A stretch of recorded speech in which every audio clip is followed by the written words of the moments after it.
Hello and welcome to Elena Meets the Author. This podcast explores how authors create a world that we can escape into. Join me as we demystify the magic that keeps us turning the page. Today I'm speaking to Lynda Cohen Loigman, whose latest book, The Love Elixir of Augusta Stern, is going on my rolling top 10 books. Check out my Instagram page, Elena Meets the Author, and website for my rolling top 10 favorite reads. Lynda, this is not the first time I've interviewed you. I interviewed you back in January of 2023 about The Matchmaker's Gift, another great book of yours. I tend to listen to books on walks and or read in bed at night. With The Love Elixir of Augusta Stern, I couldn't wait to go on walks or go to bed. This book is a clever, feel-good romance with its colorful characters, strong sense of place, imaginative plotline, and dual timeline, alternating between a pharmacy in 1920s Brooklyn and a drama-filled retirement home in Florida in 1987. It's a story about second chances, how whether we're 16 or 76, inside we're still the same person, and how it's always possible to recapture that magic feeling of our youth. The story is full of old world charm, suspense, history, and it's very funny.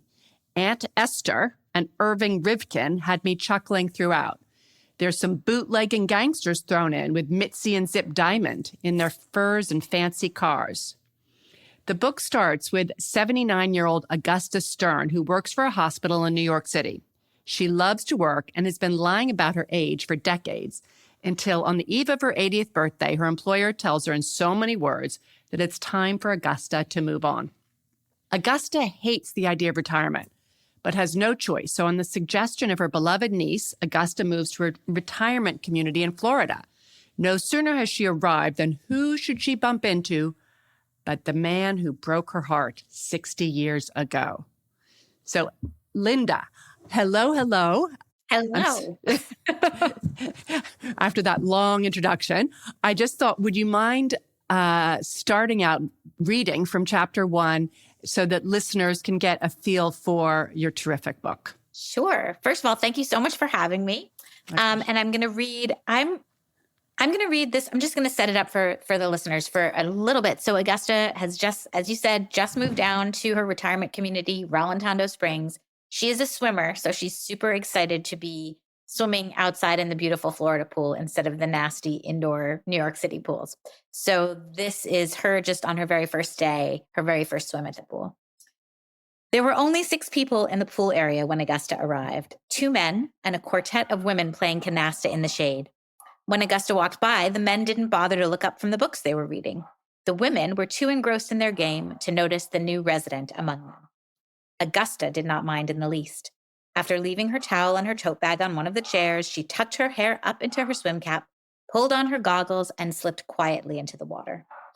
Back in New York, the pool teemed with swimmers, but here she had every lane to herself. Here there were no splashing toddlers, no shouting mothers, no other distractions. Lap by lap, Augusta swam forward, her heart pumping contentedly in her chest. 30 minutes later, when she emerged, her face was flushed with satisfaction. She removed her goggles, pulled off her swim cap, and let the morning sun warm her skin.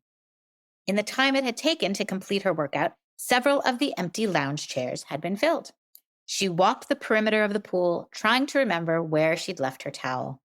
She had just spotted her sandals and bag on a chair when she heard a man calling to her from behind.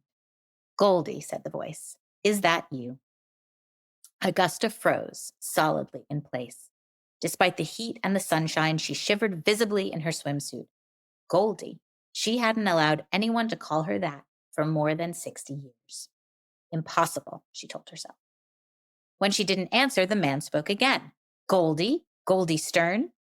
The voice was rough and much too loud, causing the other poolgoers to stare. Augusta felt all their eyes upon her as they looked up from their books and magazines. Even the women in the shade paused their card game to squint at the newcomer. There was nowhere now for Augusta to hide, nothing to do but turn around. Half naked and on display, she felt like a cheap music box ballerina forced into a clumsy spin. "It is you, Goldie," the man bellowed. "I'd know that took us anywhere." He stood in the same direction as the sun, so it took a moment for her eyes to adjust. Bit by bit, he came into focus, gray-haired and shirtless, still broad-shouldered, but now with a prominent potbelly that was slick with sunscreen and impossibly tan. Before she could protest, he embraced her, pressing his naked, oily torso against her thinly covered flesh. She tried to extricate herself, to put some physical distance between them, but his arms were stronger than she remembered. While keeping one hand around her waist, he removed his sunglasses with the other. However much the rest of him had aged, his eyes at least were the same. Heavy-lidded, naproxen blue, full of timeless, boyish mischief. "It's me," he said, as if she didn't know. "Irving Rifkin, remember?" The last time she'd seen him, she was 18 years old, young and trusting and deeply in love. She was none of those things now. She removed his hand, took 2 steps back, and crossed her arms over her damp chest. "Of course I remember," she snapped. "I thought you said you'd never leave New York, and I thought you'd be dead by now." He threw his head back and barked out a laugh. "Still as sharp as ever," he said. "What brings you to Rollintondo Springs?" "I moved here yesterday," said Augusta. The whisper of panic in her head grew louder. "Don't tell me you live here too." The smile he gave her transported her back to the first day they met in her father's drugstore. Back to a time when her heart was still soft, like overripe fruit left out in the sun. Back to when lines were still blurry, hope was abundant, and love did not seem so far out of reach. Irving Rifkin winked at her slyly. "You'd better believe it," he said. Lovely. Thank you. God. Of course. That was definitely got me. That first chapter just is terrific. It's fun. It's really fun. So let's start with what inspired you to write this wonderful book. Your author's note is fabulous, and anyone reading The Love Elixir might want to skip to the back of the book and read that first. But go ahead, tell us. Sure. So let's see. The inspiration really came from 2 different places. All of my books are inspired by my family, mostly my mom's side of the family. But this book is a little different because the initial idea for a story about an aging pharmacist came from what I had learned about my husband's great-grandmother. She was a pharmacist. She graduated from Fordham Pharmacy College in 1921, which was all, a very unusual thing. There were very few women in her class. But I didn't want to write about her, and I didn't really have a story.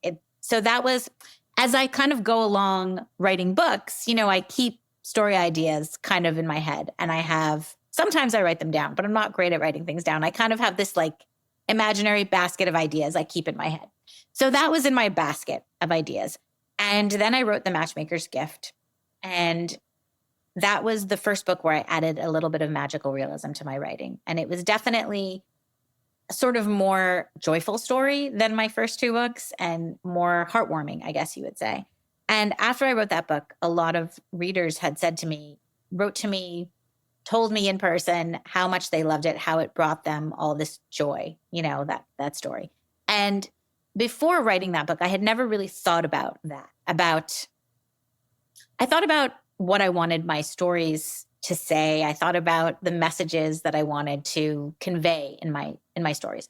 But I never really thought about the emotional impact on the reader. I always want to make people cry, for better or for worse. If a reader's crying, that's good. It means they're connecting. But I never thought about kind of that, getting people through tough times, just making people feel happy, and I wanted to write another story like that. And so the whole magical realism bit, the pharmacy setting, of course, is wonderful. It's a great setting, but I still really had no story. I didn't really know what it would be. And then I was busy with my dad. So my mom died many years ago. She died when she was 63, so she was young. And my dad was 84. This was the summer of 2021. He had a bad fall. He lived in Florida on his own. He had a bad fall. He was in rehab. He was in the hospital, all these places. It's a very, very familiar story to anybody who's my age. I'm in my mid-50s. If you have parents, it's a familiar story, let's just say. Mm-hmm. I was down in Florida that whole summer a lot, and he needed an aide. He couldn't do anything really on his own anymore. And the fall sort of set off a lot of different health issues. So by the end of the summer, my brother and I decided we had to move him to assisted living. And he was very reluctant at first because he was thinking about the nursing homes of his grandparents' time. But when we went to look at these places, he got more excited because my dad was a really social person and he liked being with people. And so when I moved him there, every time I would visit him, I would sit with him in the lobby in this area that was right near the dining room. And I would say that was like a middle school cafeteria. Everyone was gathering there and there was a lot of chitter chatter and flirting and gossiping and all kinds of stuff. And my dad was sort of looking for companionship always up until the day he died, really. And he had dated a lot of women throughout the 15 years that he had without my mom. And some of the relationships were really nice and some were not. And some of the women were nice and some were not. And some ended well and some ended badly. And when he was there, I had this sort of moment of panic the first day that I moved him there, which was, what if one of the women who he had dated previously lived there? Like that. And one of the ones where it ended badly. And wouldn't that be very awkward and very bad? And that was sort of where the beginnings of the story came from. Because of course, Augusta lives in a very active retirement community, not assisted living, but same idea, right? You know, you're in this small community looking back at someone from your past who's staring you in the face who you don't want to be near.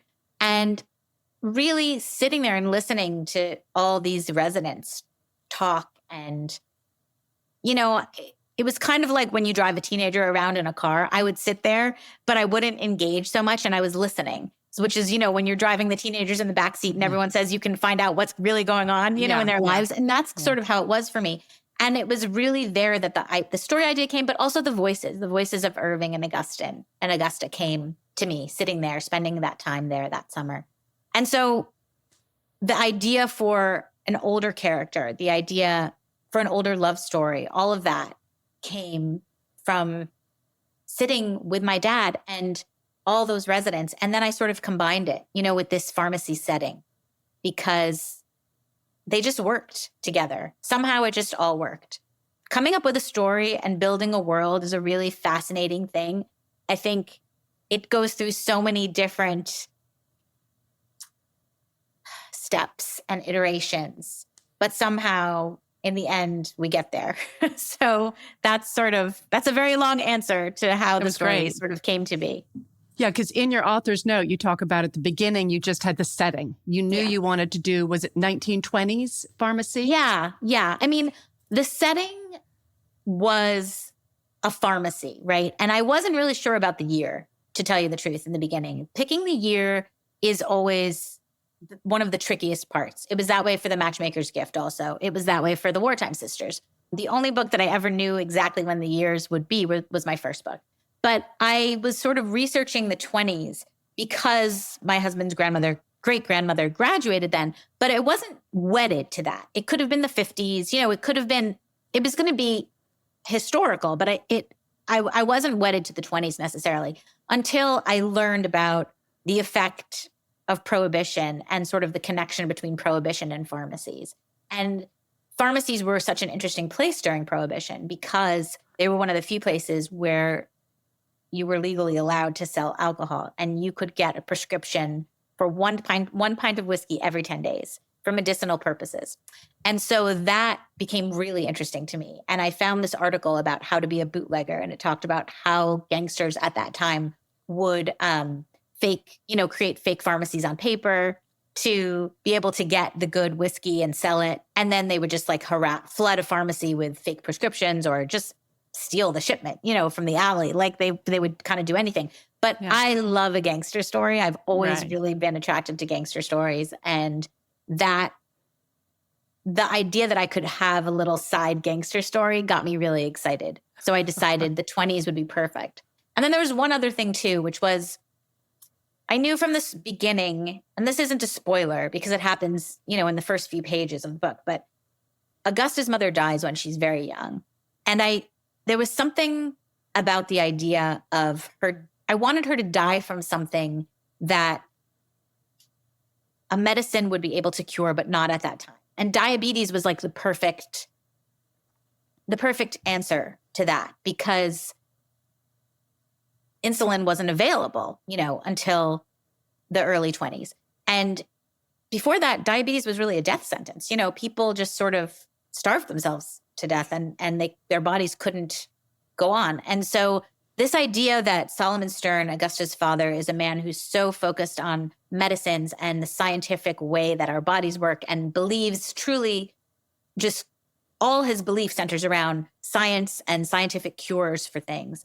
And the idea that he would have every possible medicine at his disposal, except the one thing that might save his wife, was just a very fascinating, heartbreaking kind of idea to me. And it shaped his character. And so when I think about writing a story, I want something dramatic like that.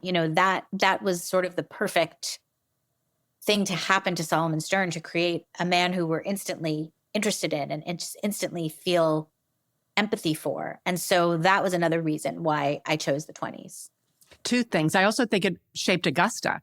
Yeah. Because suddenly science didn't answer everything because her mother died. But my grandmother was born in 1897 and she was a doctor and she went to Stanford Medical School in oh my gosh, I should know exactly, but around 1917. Wow. And she had a diabetic father and she worked on the cure.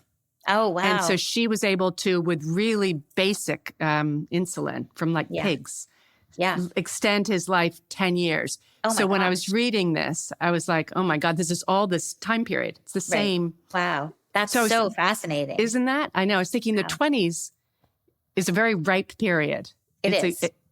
Right? It is. It is. Yeah. There's so much. And what's interesting when you go back that far is that there are so many things that are different and fascinating and so many challenges. But, people are the same. And I think a lot of readers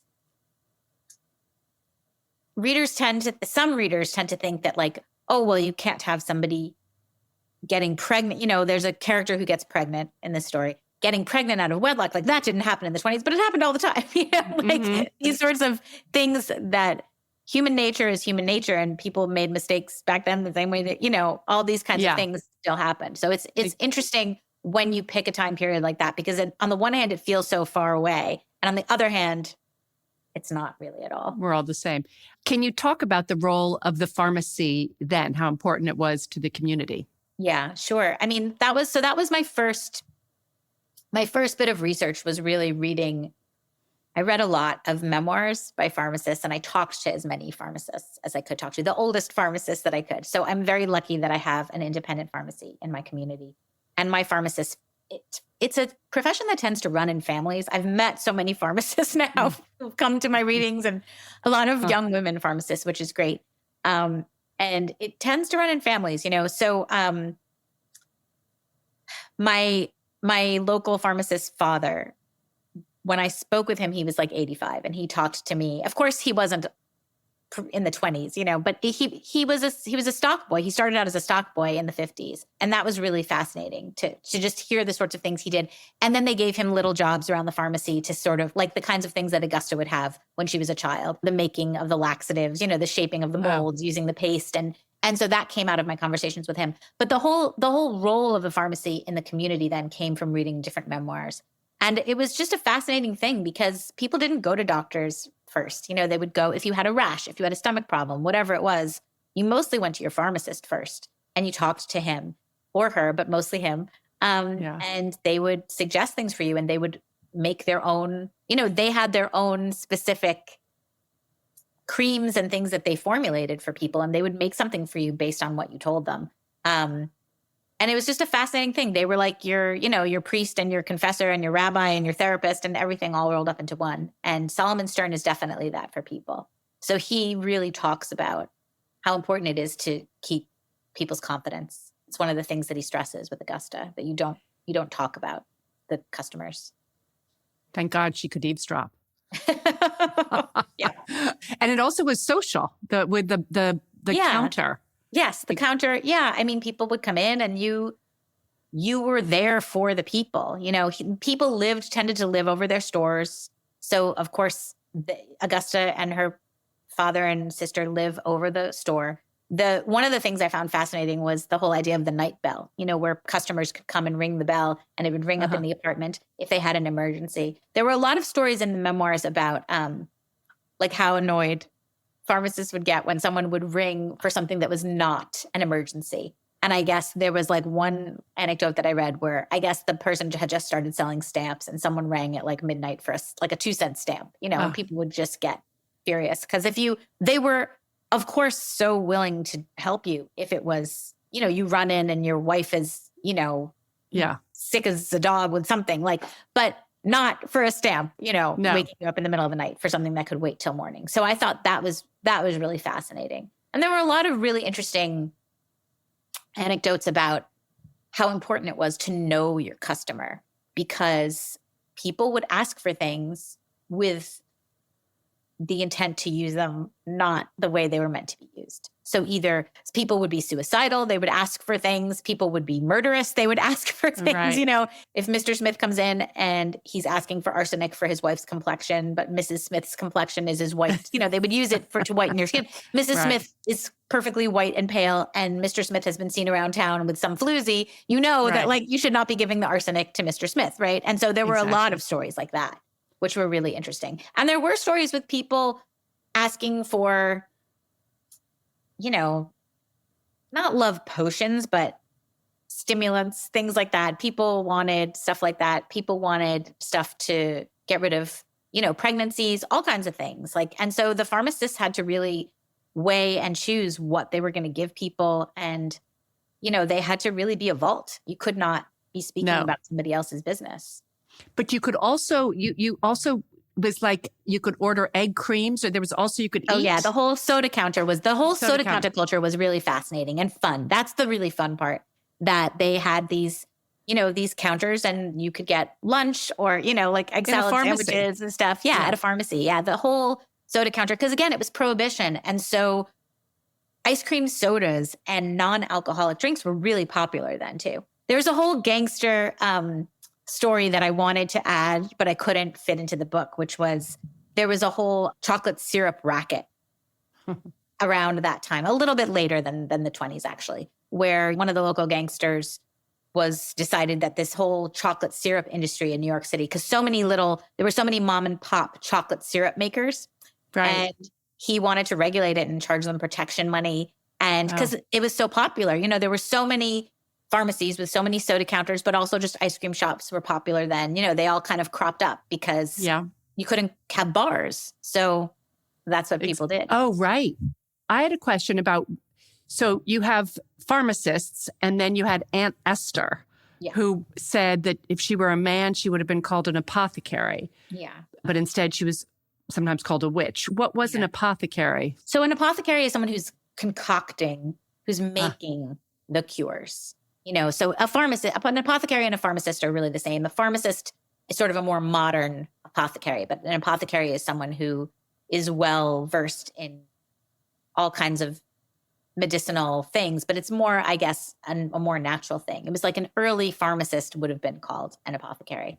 Okay. But Aunt Esther is a very fascinating character, and she comes into their home because their mother is gone.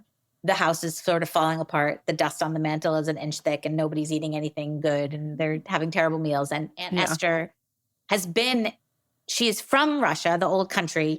She's a newer immigrant, but she's been in this country for many years. She's gone from relative to relative wherever she's kind of needed. She's a little bit like Mary Poppins, and she comes to their household to help sort of take care of everybody because their mother has died, but she ends up really teaching Augusta so much. And so she wanted to be an apothecary, but in Russia, she wasn't allowed to go to school. She learned everything from her mother and her grandmother and the women in her village.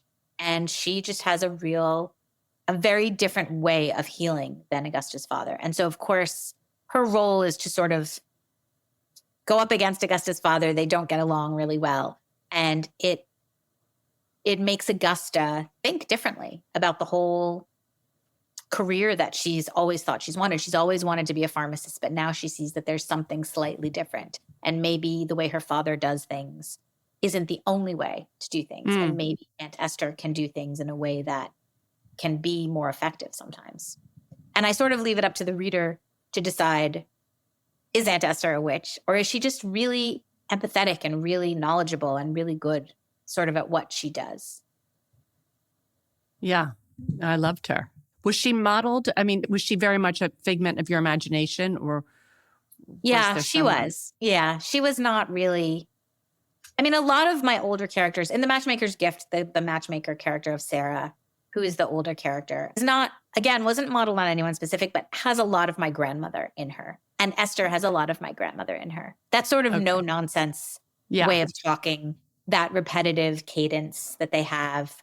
Just someone, I think that to many people feels very familiar because we all had these grandmothers and older relatives, right? Who a lot of them were not born in this country or were the first generation. And so they just had sort of a different approach. And I think that's what's fun about writing a character like that is the familiarity and the way that readers, attach to those people. So a lot of readers really got attached to Sarah from Matchmaker's Gift and to Esther because they feel familiar, right. They feel familiar to people.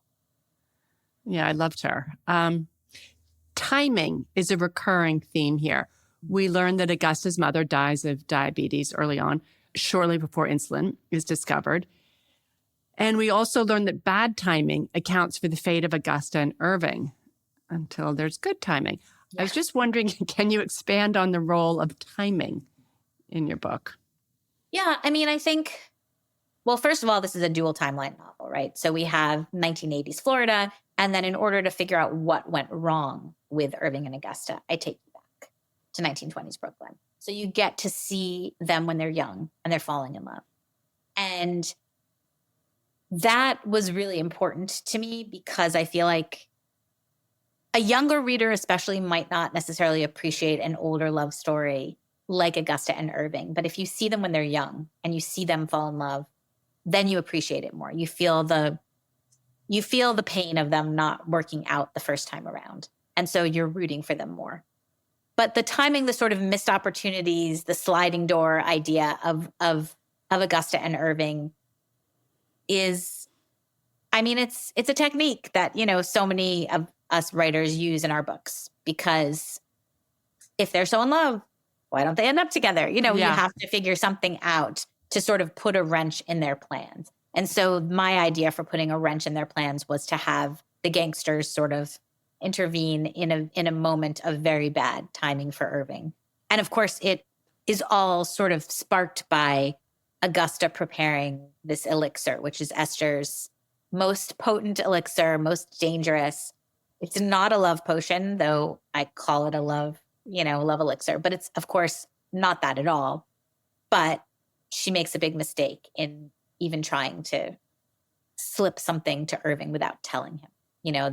It's really interesting to write a story like this in the context of the modern dating world, because of course I'm not going to have anybody there can't be a real love potion because I don't want anybody to roofie someone. I don't want, you can't make somebody fall in love. The potion that Augusta makes is a potion that just brings clarity. It's something that when someone drinks it, they just know how they feel. It brings clarity to their feelings and what they want. And so, of course, the wrong person drinks it and somebody else proposes to their girlfriend that night. And the timing, this book is very sort of symmetrical. It's very kind of neat and tidy. I like it that way. I knew that I wanted Augusta to make this elixir when she was young and also at the end of the story when she's old. And I knew that it's the first time that she makes it, it would end in tragedy. And the second time, though, it would be comic and it would be funny. And it would be this whole sense of deja vu of it all happening again and just being a whole kind of like a Three's Company scene, like the old Three's Company show where Jack would be at the Regal Beagle and there'd be he'd be on two different dates and people would be under the table talking and behind a plant and all kinds of chaos ensues. So I knew sort of how I wanted that to work. But the missed timing thing, it's always a little tricky because you don't want it to feel so completely contrived. It always feels a little contrived because there's no way out of it. But I try, you try, we all try, every writer who uses this. And there are so many. It worked beautifully. You have to, I thought it worked. It worked very well. The other theme is you talk about that comes up a lot is keeping secrets. So for the pharmacist, it's really important. You know, Solomon Stern tells his daughter, we have to keep secrets. We have to. We have our customers' confidentiality, but keeping secrets is also what doesn't work so well for Irving, and Augusta. And was that something? You know, is it good to keep secrets, or is it maybe not so good? Maybe a lot of heartache. Well, I think Irving keeps the secret that he keeps to protect her, to protect Augusta, to protect her family, to protect the store, because the gangsters are threatening.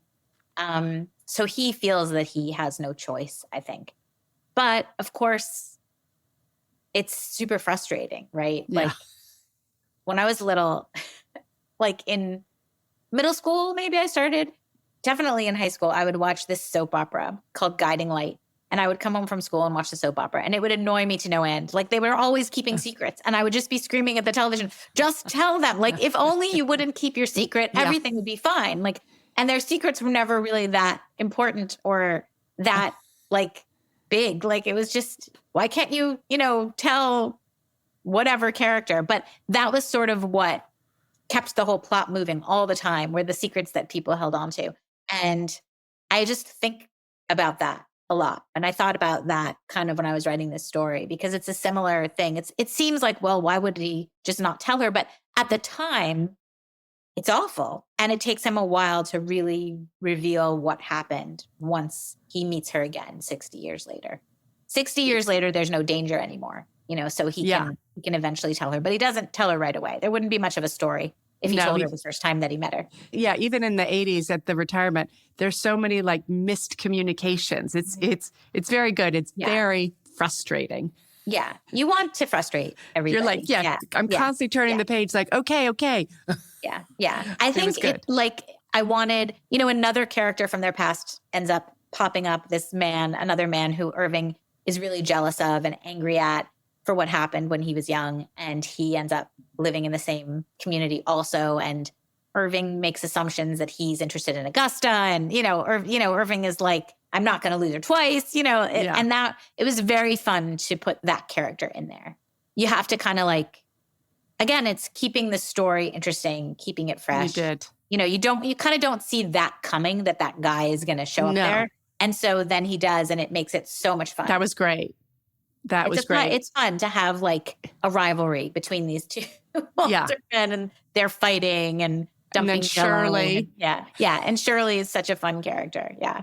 Yeah. You made me think I'm definitely going to a retirement community. It's just way too much fun. Yeah. Exactly. You mentioned a lot of talented writers in the book. Shakespeare, Jane Austen, Robert Frost.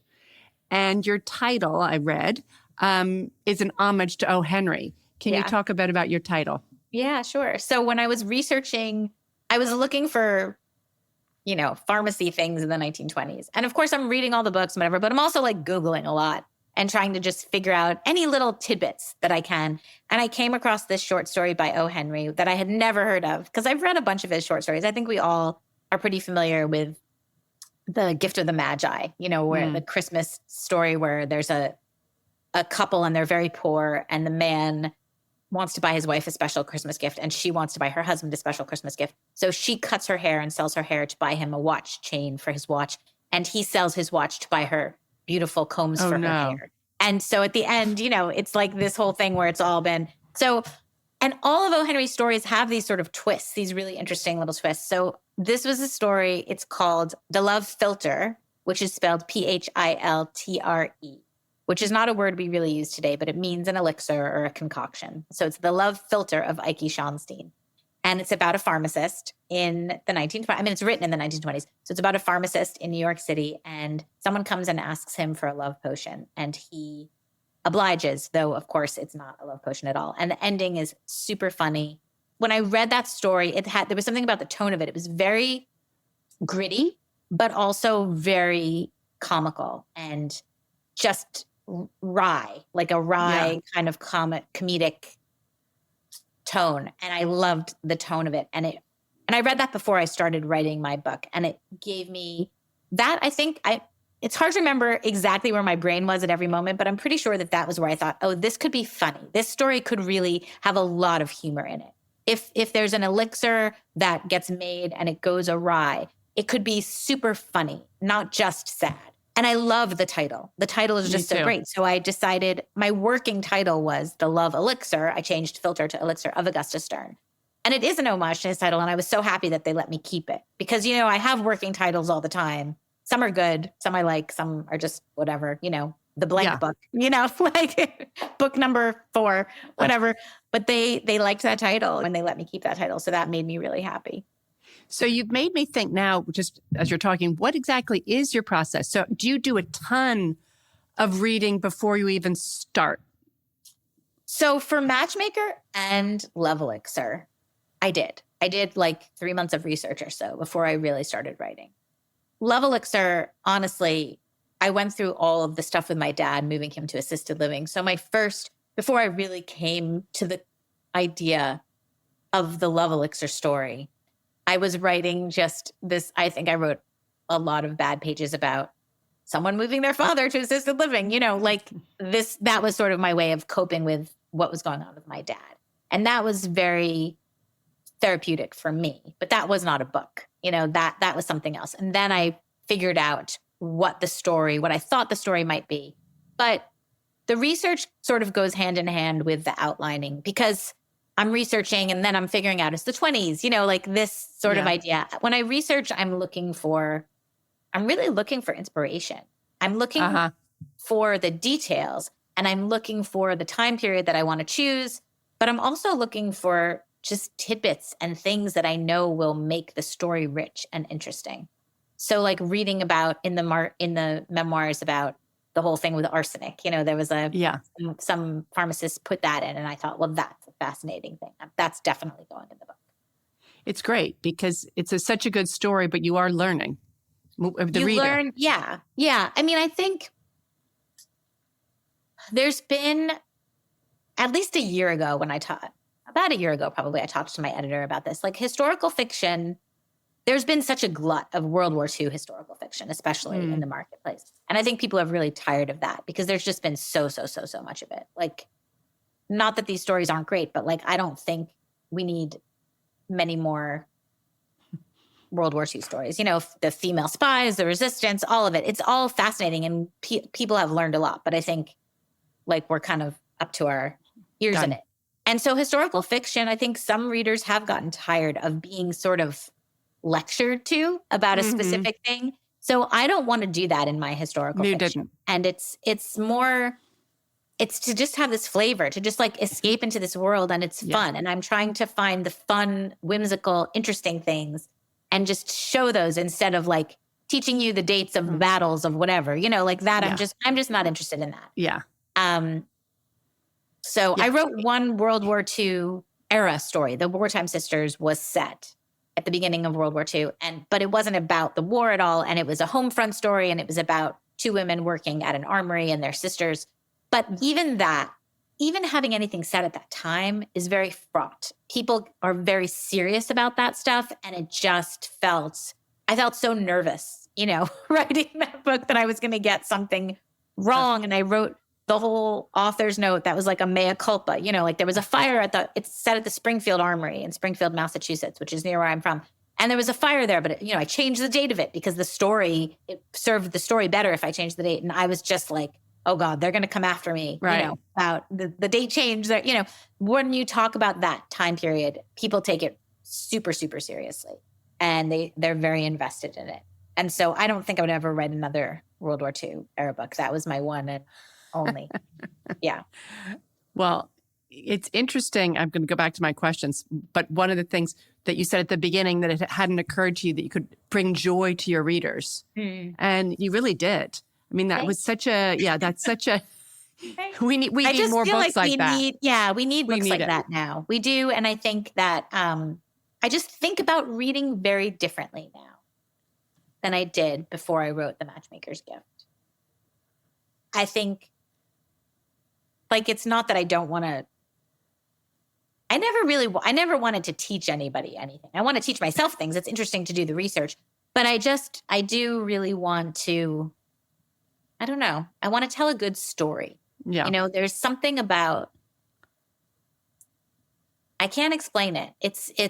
There are books that I read, and there can be great books. They can be beautifully written. They can be literary, whatever. But I want a good story. I want like a So do I. story that you can sink into, that, I don't know. And it doesn't need to be so complicated. Like, I honestly, the more I write, the more I want to simplify my stories, because I feel like readers can relate to it when it's not so intensely complicated. Mhm. And this is a simple story. It's a very moving story, but you can explain it pretty simple. You know, it has a lot of layers, but the underlying story is, this woman moves to Florida and she runs into the man who broke her heart 60 years earlier. Like, that is the story. And that, I like that idea. The more that I write, the more I realize, like, to be able to know what your story is about is so important before you start writing.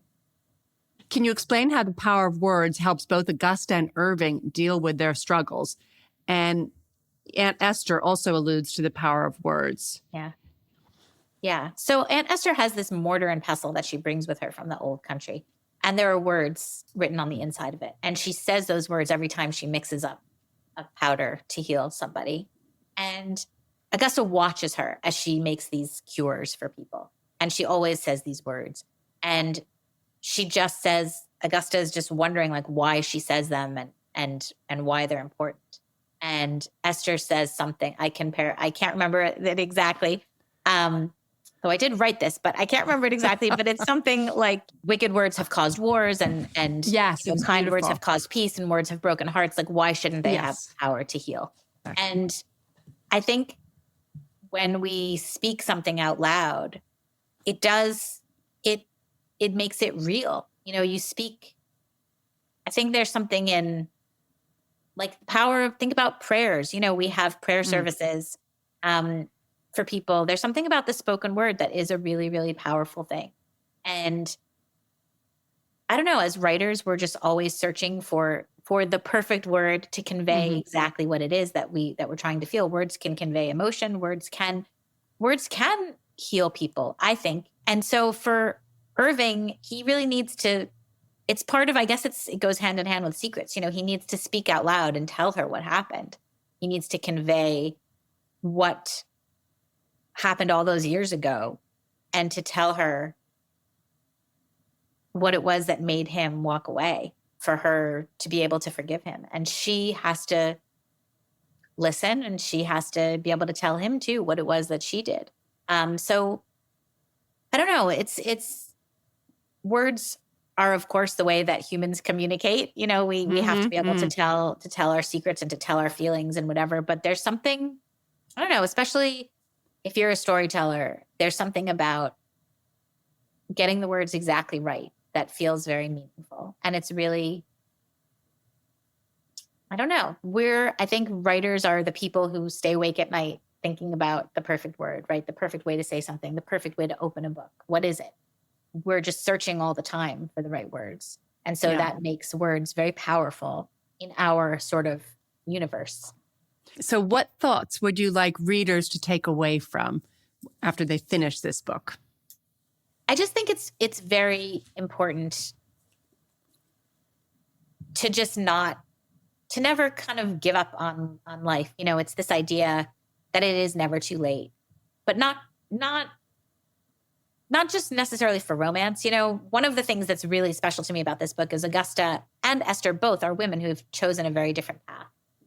Neither one of them has gotten married, and neither one of them has had children. And I think that to write a book about a woman who doesn't follow a traditional path, and I think that's important. I think it's important to have characters like that in stories. And Augusta didn't have this romance when she was young, but that doesn't mean that her life has been tragic. You know, she has had this amazing career that has meant so much to her.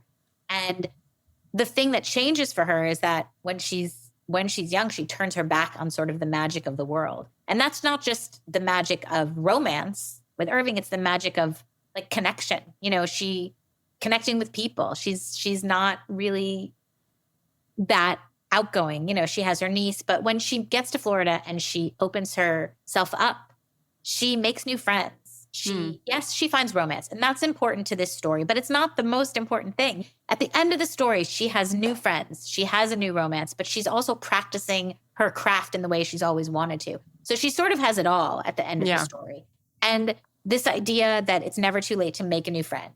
It's never too late to have a new hobby, to have, maybe it might not be a career if you're 80 years old, because maybe you're not going to be making money, but a hobby, whatever it is that you want to do, it's never too late for any of these things.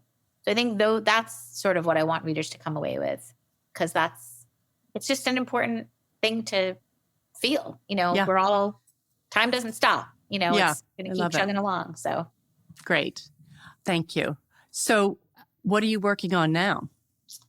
I'm finally in like the really good, fun part of my next book, because it took me a really long time to land on a next story. I was writing a lot of different stories, so it's late. I'm very behind, but I'm really excited. And actually, like just this week, I kind of figured out a lot of things with this story, but it's about a young woman. It's sort of a coming of age story. It's about a young woman who is about to go off to college, and she's adopted. And she has, for most of her life, had this recurring dream of a book. And it's a very unusual book, and it's very embellished in a very unusual way. And in the dream, there's a woman who shows her the book and says to her, "This is the book that saved your life." And then she wakes up, and she just doesn't really understand what that could be. And she spends the time of the story looking for this book, because she's convinced that it's going to lead her to understand who she is, and it's going to tell her about who her family was. Wow. And is it set now?